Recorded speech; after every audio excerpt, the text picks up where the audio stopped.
important चीज़ है कि we are very concern about our constitutional rights और हमारे जो इंडिजिनस लोग हैं वो 6 शेड्यूल एरिया में जो रह रहे हैं,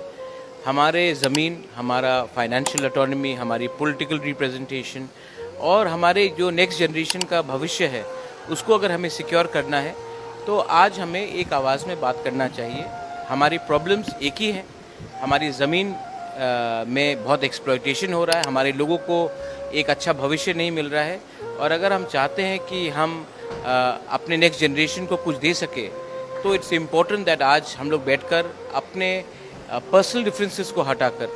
अपने कम्युनिटी के भविष्य के बारे एक आवाज़ में बात करें